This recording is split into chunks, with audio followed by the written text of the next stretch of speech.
There is a voice in your head right now. It tells you you're not good enough. It reminds you of every mistake you've made. It whispers that you'll fail, that people are judging you, that you should give up. This voice is not your friend, but you listen to it every single day. Seneca lived 2,000 years ago, but he knew this voice intimately. He wrote, "We are more often frightened than hurt, and we suffer more from imagination than from reality." That voice in your head, it's not reality, it's your inner critic, and it's destroying your peace, your confidence, your potential. Today you're going to learn 8 powerful Stoic strategies to silence that critic. Not positive affirmations, not pretending everything is perfect. Real philosophical tools that actually work. If you're tired of being your own worst enemy, stay until the end. By the time we're done, you'll know exactly how to take back control of your mind. Let's begin.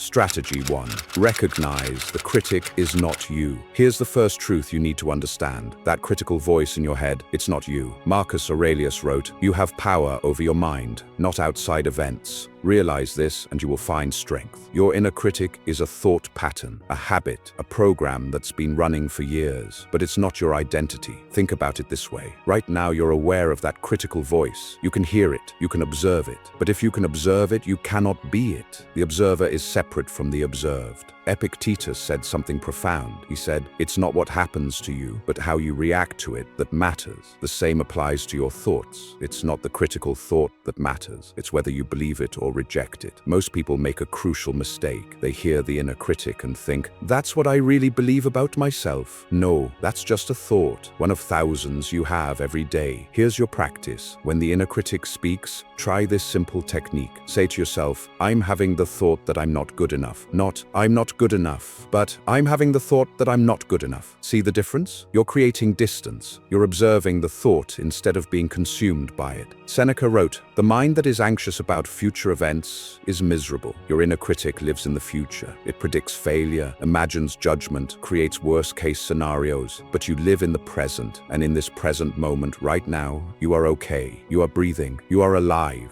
You are not your thoughts. This is the first strategy. Recognize that the inner critic is not you. It's just noise in your head that you can choose to ignore. Strategy 2. Question every criticism. Your inner critic speaks with authority. It sounds convincing. It presents opinions as facts. But Seneca knew better. He wrote, "We suffer more often in imagination than in reality." Here's the strategy. Every time your inner critic makes a statement, question it like a lawyer in court. The critic says, "You're going to fail." You ask, "Where's the evidence? Have I failed at everything I've ever tried?" No. So this is speculation, not fact. The critic says, "Everyone thinks you're stupid." You ask, "Everyone? Really? Have you surveyed every person I know? And even if some people think that, does their opinion define my intelligence? No." The critic says, "You'll never be successful." You ask, "Never? That's a very long time. How can you predict the entire future with certainty?" You can't. Marcus Aurelius practiced this constantly. He wrote, "Everything we hear is an opinion, not a fact. Everything we see is a perspective, not the truth." Your inner critic deals in opinions disguised as facts. Your job is to expose the disguise. Epictetus gave his students a powerful tool. He said, "Don't let the force of an impression when it first hits you knock you off your feet. Just say to it, 'Hold on a moment. Let me see who you are and what you represent.' When the critical thought arrives, don't accept it immediately. Examine it. Question it. Most of the time, you'll find it falls apart under scrutiny. Here's a practical example. Let's say you make a mistake at work. Your inner critic immediately says, "You're incompetent. You're going to get fired." Question it. "Am I incompetent? I've successfully completed dozens of projects. One mistake doesn't erase all that. Will I get fired? My boss has never indicated that. I'm catastrophizing based on zero evidence." Suddenly, the critic's power evaporates. Seneca knew this. He wrote, "True happiness is to enjoy the present without anxious dependence upon the future." Your inner critic wants you anxious about the future. Questioning it keeps you grounded in reality. This is the second strategy. Question every criticism. Demand evidence. Most of the time, there is none. Strategy 3. Reframe failure as feedback. Your inner critic has a field day with your failures. Every mistake becomes proof that you're worthless. Every setback becomes confirmation that you should quit. But the Stoics saw failure completely differently. Epictetus said, difficulties show us who we are, not difficulties prove we're failures, but difficulties show us who we are and what we can become. Marcus Aurelius took this further. He wrote, the impediment to action advances action. What stands in the way becomes the way. Your failure is not the end of the path. It is the path. Think about it. Every successful person you admire has failed more than you have. The difference? They reframed failure as feedback. Thomas Edison failed 10,000 times before inventing the light bulb. When asked about his failures, he said, I have not failed. I've just found 10,000 ways that won't work. That's reframing. That's Stoic thinking. Your inner critic says, you failed, you're a failure. You reframe, I failed at this attempt. Now I have information. Now I know what doesn't work. Now I can adjust and try differently. See the difference? Seneca wrote, difficulties strengthen the mind as labor does the body. Every failure is training. Every mistake is a lesson. Every setback is preparation for the next level. Here's your practice. Keep a failure log. Every time something doesn't work out, write down 3 things. First, what happened. Second, what you learned. Third, what you'll do differently next time. This does something powerful. It takes your inner critic's ammunition and turns it into fuel. The critic says, remember when you failed? You say, yes, and here's what I learned from it, and here's how it made me stronger. The critic has nothing to say to that. Michael Jordan, one of the greatest athletes ever, said, I've missed more than 9,000 shots in my career. I've lost almost 300 games. 26 times I've been trusted to take the game-winning shot and missed. I've failed over and over and over again in my life, and that is why I succeed. Stoic thinking. Reframe failure as the price of success. This is the third strategy. Stop seeing failure as proof you're worthless. Start seeing it as feedback that makes you better. Strategy 4. Practice self-compassion like a Stoic. Now, many people misunderstand Stoicism. They think it's about being hard on yourself, tough, unfeeling, but that's not true. Marcus Aurelius wrote something surprising. He said, be tolerant with others and strict with yourself. Wait, strict with yourself? That sounds like the inner critic's philosophy. But here's the key. Strict doesn't mean cruel. It means holding yourself to high standards while being compassionate about the process. Seneca understood this deeply. He wrote, a gem cannot be polished without friction, nor a man perfected without trials. You will face trials. You will make mistakes. The question is, how do you talk to yourself during those trials? Your inner critic is cruel. It attacks. It demeans, it destroys. Stoic self-compassion is different. It's firm but kind. It says, that wasn't your best. You can do better. Let's figure out how. Not, you're worthless and always will be, but you're capable of more. Let's work on it. Think about how you'd talk to a good friend who made a mistake. You wouldn't say, you're stupid, you always mess up. You should just quit. You'd say, hey, that didn't go well, but you've succeeded before. What can you learn from this? How can I help you do better next time? That's Stoic self-compassion, honest assessment without cruelty. Epictetus said, first say to yourself what you would be, and then do what you have to do. Notice he didn't say, first tell yourself you're terrible. He said, tell yourself what you would be. That's aspirational. That's motivating. Here's your practice. When you make a mistake, imagine you're talking to a younger version of yourself, maybe yourself at age 10. How would you explain this situation to that child? You wouldn't be cruel to a 10-year-old. You'd be firm but encouraging. You'd say, you made a mistake. That's how we learn. Let's try again. Do that for yourself now. At your current age, Marcus Aurelius wrote this reminder to himself. When you wake up in the morning, tell yourself, the people I deal with today will be meddling, ungrateful, arrogant, dishonest, jealous, and surly. But he also wrote, be tolerant with them, for you too are one of them. Be tolerant with yourself. You're human. You'll make mistakes. The inner critic wants perfection. The Stoic accepts humanity while striving for excellence. This is the fourth strategy. Practice Stoic self-compassion. Be firm but kind with yourself. Strategy 5. Focus on what you control. This is classic Stoicism, but it directly silences the inner critic. Epictetus taught that everything falls into two categories: things you control and things you don't control. He said, some things are up to us and some are not up to us. Your inner critic obsesses over things you don't control: what people think of you, whether you'll succeed, the outcome of your efforts, other people's reactions. All of that is outside your control, so worrying about it is pointless. Marcus Aurelius wrote, "You always own the option of having no opinion. There is never any need to get worked up or to trouble your soul about things you can't control. Here's what you do control: your effort, your attitude, your response, your character, your choices in this moment. That's it, and that's enough." When your inner critic starts spiraling about outcomes, bring it back to what you control. The critic says, "What if you fail?" You say, "I can't control the outcome. I can control my effort, so I'll give my best effort and accept whatever result comes." The critic says, "What if people judge you?" You say, "I can't control their opinions. I can control my character, so I'll act with integrity and let them think what they want." The critic says, "What if you're not talented enough?" You say, "I can't control my natural talent. I can control my work ethic, so I'll work harder than everyone else." See how this works?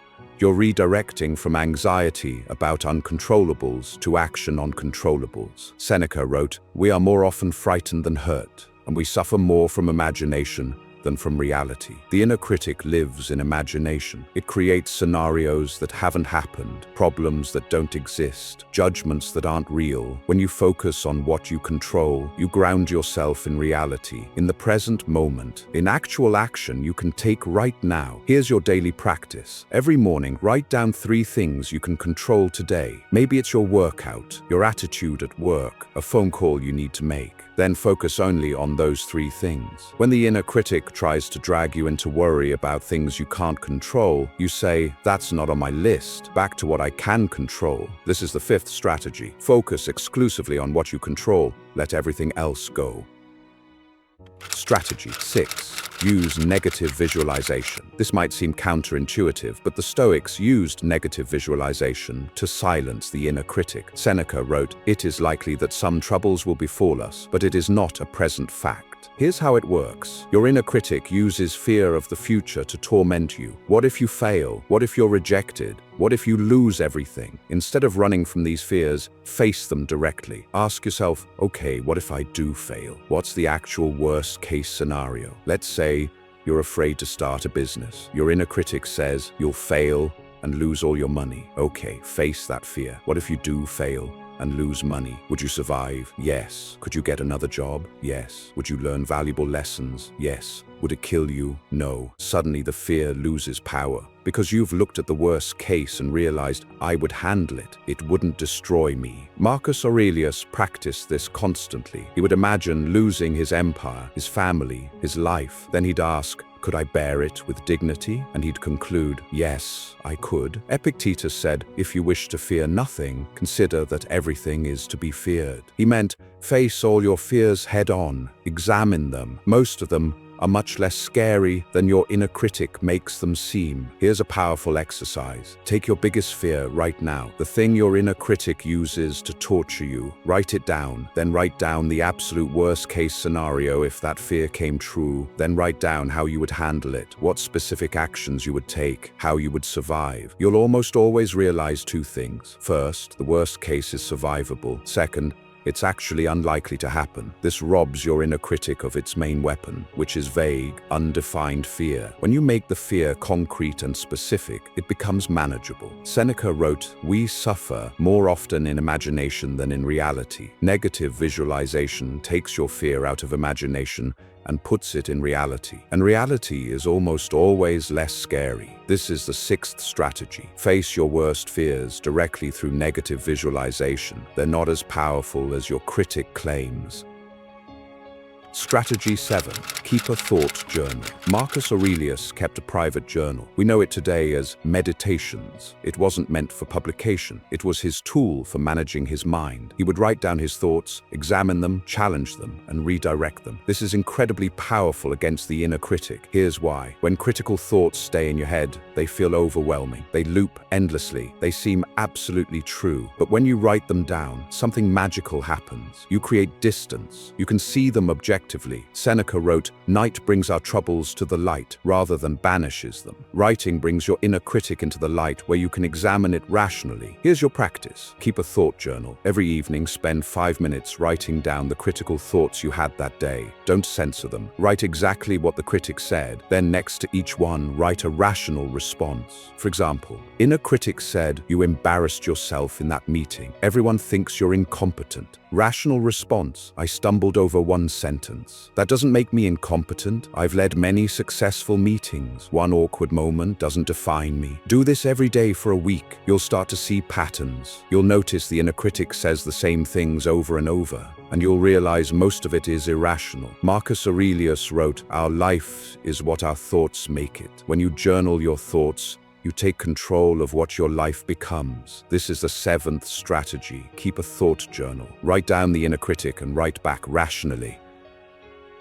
Strategy 8. Build evidence against the critic. Your inner critic has been collecting evidence against you for years. Every mistake, every failure, every awkward moment. It's time to build evidence for yourself. Epictetus said, "First say to yourself what you would be, and then do what you have to do." Here's the practice. Create a success file. This is a document where you record every win, no matter how small. Completed a difficult task, write it down. Received a compliment, write it down. Overcame a fear, write it down. Helped someone, write it down. Every single day, add at least one thing to your success file. Why is this powerful? Because when your inner critic attacks, you have concrete evidence to counter it. The critic says, "You never succeed at anything." You open your success file. "Actually, here are 57 times I succeeded." Your statement is factually incorrect. The critic says, "Nobody values you." You check your file. "Here are 15 compliments I received this month. Here are 3 times someone thanked me for helping them." Your statement is disproven. Marcus Aurelius wrote, "Very little is needed to make a happy life. It is all within yourself, in your way of thinking." Your inner critic is one way of thinking. Building evidence against it is another way of thinking. Seneca wrote something important. He said, "Associate with people who are likely to improve you. But the person you associate with most is yourself. Your own thoughts. Make sure those thoughts are improving you, not destroying you." The success file trains your brain to notice the positive, to recognize your progress, to acknowledge your worth. Here's the key. Your inner critic has been building its case for years. Don't expect to silence it overnight, but every day you add to your success file,